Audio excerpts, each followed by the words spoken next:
Hi everyone, my name is Dr. Aman Sharma. I'm also an international medical graduate hailing from India, and I've been in the UK for roughly about four and a half years. And during this time, I've seen lots of ups and lots of downs. As many of you, my younger colleagues, have been, speculating the news is what's the future going to be like. I thought let's come out with some actual facts and make a video about what the future holds for you in the UK. Has the UK closed its doors for internationally trained doctors? So, if you are someone who's thinking of giving Plab or already has cleared the Plab exams and have been facing difficulties, this video is for you. I hope this will help you to make your career plans further. So I want to give a disclaimer before I start this video essentially because see, I'm not a representative of the GMC nor any of the NHS governance bodies, any local trusts, royal colleges, any of the unions. I'm doing this video only with my own experiences and the facts, the research that I've done on what's happening basically with the UK job market for the internationally trained doctors.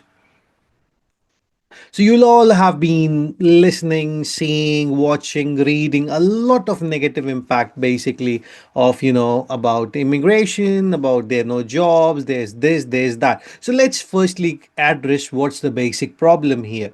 Number one, is there any job shortage? If you go and read this, try to find this out, basically it would say that there are roughly about 10,000 doctor jobs which are pending in the NHS, but you also have to go and further dig deep into it. What sort of jobs are these?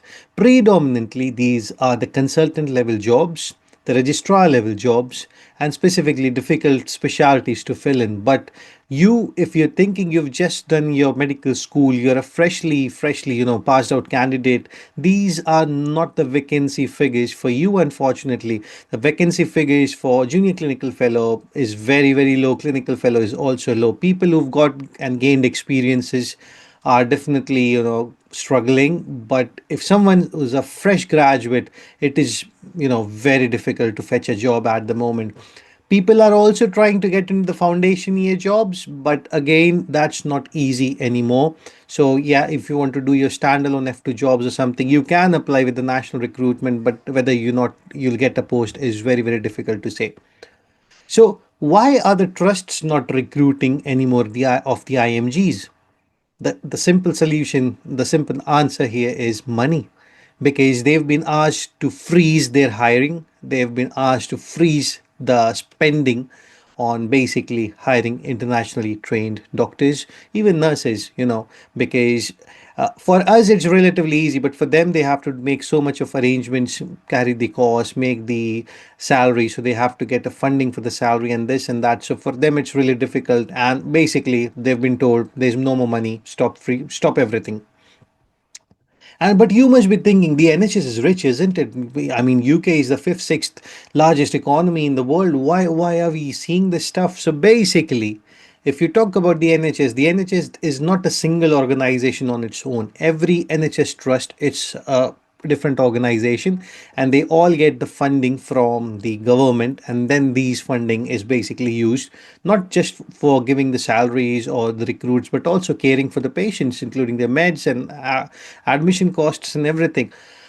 At the moment, there is no trust in the UK which is not in a deficit. Why this has happened, we'll talk later. But so you've got a vicious cycle now. You've got the shortage, they can't recruit you, and they don't have the money to pay you. And then comes the game where there is a preference for the UK trained doctors. Not at the moment, but the way the voices are, this would eventually, I think, be rolled out. But why are you so surprised? This was the restrictions were only lifted during the COVID time because they needed more doctors to come here, and that's why they, took this restriction off. But that has always been the case. It was always the UK trained colleagues who were at the top of the preference, followed by the European colleagues, followed by all of us, the international, healthcare community from all over the globe. But yeah, people have been saying, oh, this should have been there, this should have not been there. But you have to think from the UK, trained colleagues' perspective. Like we have our home countries where we can practice, and we want to come to the UK, but they don't have a place to practice. So they this is by default where they have to practice essentially. So I think preference for them is not a bad thought at all. But yes, when it comes to the training post and all, it should be fair chance to everyone. I totally agree. But the BMA is advocating that this market restriction should be, basically brought back. So they are trying to press this. And who knows, in the coming days, you might see this actually being passed. If we talk about the imbalances, again, if we talk about the IMGs like you and me, basically, so there is a bit of a inequality disparity, you may say, isn't it? People get into training, people don't get into training, people get a job, they don't get a job. There's so much things happening, you have to adapt to the UK life. There's no proper inductions. I recently published a paper to the Royal College of Physicians about my induction program called TULIP, the UK life induction program, and the results which I got were really, really, eye opening. There's barely 9 to 10% of international colleagues who get a timely induction to come and work in the UK. So, I mean, this is, I don't think is going to get changed either. So, the imbalance is always going to be there. And plus, if you talk about the Resident Doctors Committee, they also want that UK medics should be preferred. If we talk about the immigration, another big stone in the career progression of all of us. Essentially, the as you know, the Labour government has recently published a white paper which says that they want to make changes into the immigration system and they want to take the control, restore the control over the immigration system. They are planning to extend the residency, which is the indefinite leave to remain, from 5 years to 10 years. They've not clearly mentioned whether doctors would be included, excluded, whatever, but they say, people who've not been contributing enough to the country's economy and the progress should be extended for 10 years.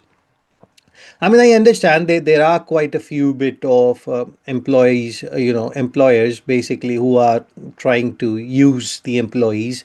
But I think when it comes to the doctors, the healthcare professionals, we are paying a very, very good sum of tax back to the country's economy. So I don't know why are we being, basically pressurized or given stress about whether it's going to go to 10 years, because guys, if it goes to 10 years, then it becomes a very, very tricky place for us to be. Why? I'll explain this. So now, for instance, you've got some experience back home, you applied for a clinical job, clinical fellow job, you get 2 years of visa. Okay. Meanwhile, you have to secure a training number, but God forbid you have not been able to secure a training number.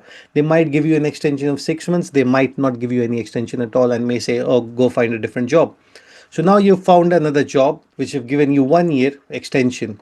Somehow you say, oh, let me do a GP training because I'm not getting anything else. So you end up doing GP training. So you finish total 6 years in the UK now.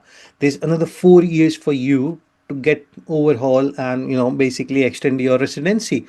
This is very difficult as a GP. Firstly, getting a job is very, very difficult, and then getting a job which sponsors you is going to be an, what to say, absolute nightmare. It's just not about the GPs. Even if you get a specialty training, for instance, you finished your MRCP and you get a job, say for instance, you finished your acute medicine residency. Yeah, so you got 4 years visa afterwards, after the 3 years you had already spent in the UK. So you get 7 years. Now you still need 3 years visa, so you'll have to find a consultant job, or if you've extended your training, if you've gone into specialty doctor, whatever, you still need an employer which can basically sponsor you, which is going to be a very tricky and difficult task. And they're thinking basically that they would retrospectively apply this to everyone who's come after a certain period of time. It's going to be disastrous, I would say, for the healthcare services, because then many people, including people like me, would be leaving. Because how are you going to sustain this long visa? I mean, people think, people keep saying immigration this, immigration that. Guys, we are humans. We come through all legal means, through to basically, we are still constituting to the society, we are helping the vulnerable and whatnot. And I mean, adding this additional pressure, oh, if you don't work, you don't do this, if you don't do this, you don't get the visa, and you don't get a visa, you kick back to your country. It's really difficult, guys. I mean, I don't know how to justify this, but this is very, very, I would say, disrespectful in a sense, because I mean, we are contributing to the society. I don't know how else the government or the registering bodies want us to contribute to the society. So I'll take you to a brief overview of the issues and the current figures as I'd already taught. Number of IMGs who are jobless are roughly between 10 to 30,000. So what's basically happening is this year alone, 2025, you've got about 3,000, 3,500 people who got registered into the GMC. Getting registered to GMC and getting a job are two different things, right? The number of doctor job vacancies, as I talked earlier, is roughly about 10,000, but predominantly these jobs are at the higher level consultant, specialists, and registrar levels. There are very, very few jobs. Barely, I would say, barely 10% of it would be hardly for the junior level posts. What are the deficits? We're talking about the money. There's huge deficits in the NHS trusts, but the amount of money that they're already paying for the bank staff, the locum staff, is also very, very high. So when you compare everything to the inflation, you talk about the energy prices, the effects of COVID, the effects of Brexit, and whatnot. So eventually, there is no money left. Market saturation, as you all know, is fierce. Absolutely. Back in 4, 5, 6 years, when people were applying for specialty training, the competition was something, 1%, 2% for one post. Now it's gone absolutely nuts. Even the GP training, which used to be, difficult to fill, sort of a specialty, and people were doing it in tiers, the difficult areas. They used to get a 20,000 pound handshake. It's all gone, scraped off. So at the moment, the posts are less. Definitely, competition is more. People applying for these is more. The training posts have not gone up as they should have been. So it's a sum of all fears essentially, which is circulating now. Again, I was talking about this. So GMC very proudly says, oh, this is the number of doctors that they have got registered, right? Yes, they are true. There are that number of doctors who've been registered, but how many of that doctors are actually in employment is again the question. Many of you guys and girls would have received emails stating that, you do not have a designated body. Please inform us who's your designating body and stuff, which basically adds a pressure to your heads. But I mean, I don't know how to address the situation because yes, GMC offers you the opportunity to work in the UK. It does not offer you the job security, if you understand what I'm saying, basically. And when we talk about the employment reality, it's a very difficult space because people who've got GMC registration is way too high. People who really got jobs is way too low. Not to what to say, not to discourage you or something, but this was another report published where just 27% of the international medical graduates achieved the specialist registration during 10 years time, and basically they all were stuck at non-training levels as specialty doctors, and basically they never got up to the level of the consultant. So I've just included this slide exclusively for the guys and girls who are directly applying for the MSRA and procuring the getting into the GP training because there are not enough jobs. Because I think GP, IMT, few parts of emergency medicine, these are the training that you can usually get psychiatry without actually having good amount of UK experience. So yeah, you've done your Plab. You think you're not getting a job. You do the MSRA. You get a decent score on the MSRA. You take a GP's job. 3 years, you think you'll be done. Yes, absolutely. You come here, you start working straight away into a training post, right? 3 years have gone by now. Again, you face the sponsoring issues because you don't know whom would sponsor you and how would you procure further visa because there is no further jobs left, right? So what choice do you have left? Either you go back to your home countries or try to secure a job somewhere which basically recognizes the UK's GP registration, or you try to get some new roles in some other health tech, on innovation industries. But again, being on a visa again is a big hindrance because yes, there's a growing private sector in the UK, but you need your visa sorted before you go and approach them for any sort of job roles. So if you're thinking if you'll take the GP training and things will get sorted all by itself, sorry guys, bad news, it's not going to get better. So if we're talking about the recent quest by the BMA, where they're trying to make some provisions for the IMGs who are already in the UK. So they're saying people who've got 2 years of experience before the 5th of March 2025, they should still be eligible to apply for specialty training. So this is for the guys and girls who are already here, but relatively everything else is the same. And To talk about further pains to our journeys, yes, because we move to a different healthcare system, we move to a different country, a different culture. So yes, there would be financial hardships. Initial few months are quite difficult. You don't have any family. You make friends here, but making friends in your 30s, in your 40s, it's a relatively difficult task. What you make in your school time, in your teenagers, and of course, as IMG, if you've come here alone, you think about your family back home. If you've brought young families here, then you still have to make money and keep the machine running as that's needed pretty much.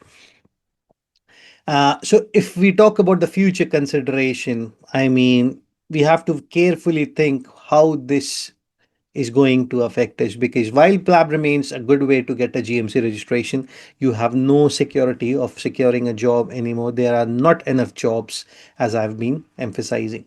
So I've told you all the bad and negative stuff. Now you would be hating me by now, and you would have already closed. Most of you have closed your videos. But if you hold on this far, another 10 minutes, and I promise this would make. I'll try to make this better for you. So what is the way out, right? So I've been telling this for quite a long time now. If you guys have done your internships back home, your foundation years back home, anywhere where home is for you, try to do the membership exams as well. So if you aspire to become a physician, do MRCP. If you aspire to become a pediatrician, MRCP-CH, surgeon, MRCS, emergency medicine, MRChem, whichever specialty you think that you would want to go get into, start preparing for the exam, start giving those exams instead. So I'm no one to tell you give Plab, don't give Plab. But if you start doing the membership exams, you finish your membership exams, you would still get a GMC registration with, I would say, very, very less cost in comparison to those. Because you give Plab, firstly, yes, if you want to give the membership exams, you do not have to give the English exam like in advance to go and sit those exams. Number one. Number two, even if you want to do Plab 2, you have to come to the UK, so that has to be given in the UK soil. Whereas all the other OSCEs, the PACEs, or MRChem, OSCE, MRCS, this can be given in most of the part, most part of the globe now, because that's what the Royal College have done brilliantly, because they've opened exam centers throughout the world. So you could easily give it in your countries, if not your neighboring countries, but you don't have to travel half the world to the UK just to give an exam. Gain experience in your home countries. I've always been saying this. The era where basically you would secure a job without any experience in your home countries has gone. Now they are asking for NHS experience, which is, I mean, beyond my understanding. Because if you're giving them the GMC registration, you're giving them the exams, they're clearing the exams, and then you're asking for NHS work experience, not the observer experience, but the work experience. Really going to be difficult. How are the guys and girls going to get that? No, no. That's why gain experience at home, get some what to say career building in that way, and then look for basically coming to the UK. Look for other destinations, of course. I mean, if you've done the membership exams, there are other destinations in the world where you could still go and work and earn a decent living. Especially, I know people say Middle East is getting saturated and this that, but if you've done your membership exams, there would still be a job. Wait for things to settle. See, as you can see on the image, as we are on different routes now. But guys, this is not the first time this has happened in the UK. I've heard this from my seniors. They came to the UK, there were no jobs, they could not get into the training, it was really hard. Most of them went back, and few who were what to say, relentless, they stayed here, they got into training, they became consultants and stuff. But see, this is a very, very sort of cyclical pattern which comes and goes, comes and goes. So this has happened now. Pretty sure 3, 4 years down the lane, it would again relax and you would get the jobs. But yeah, unfortunately, you've fallen, what to say, into that time zone where you need to make a choice. I would say go for membership exams and think Plab or UKMLA twice. I would say go for the membership. It's way better, guys. For those of you who've got a bit of experience and are already working in academics, research, or have done some good thing in the digital technology, the UK is giving a global talent visa. It is a very fantastic way to come here. It's 3 years till you get your ILR. I'm not sure if they're going to change it, not change it for the future, but at the moment, if you come through that pathway, salary is really nice. You work here 3 years and you get into the indefinite leave to remain pathway. So I hope I've given you loads of negative stuff, but I've tried to, find a way into those stuff. There are many, many of my colleagues who are still saying, oh, there's nothing wrong, things are happening, and this and that. See, I said I'm no one to judge, I'm no one to comment on, but yes, the market condition is not very, very friendly. So, what do? We innovate, isn't it? So, basically, try to find a way, try to find different exams, and just carry on your journeys, guys. It's not going to stop you from becoming a further doctor. You are a doctor. If you've done your medical school, you're a doctor, and no one's going to take away that from you. So I think that's all for this video. If you've not subscribed to the channel, guys, please go ahead. I'm close to getting 10,000 subscribers now, so please help me reach that target. It basically motivates me to do more, get more videos, and get more good quality content for you guys. And yeah, anything else, drop me some of your queries in the comment section, and I'll try to get back to you. Till then, keep liking, sharing, and subscribing. Take care. Cheers. Bye.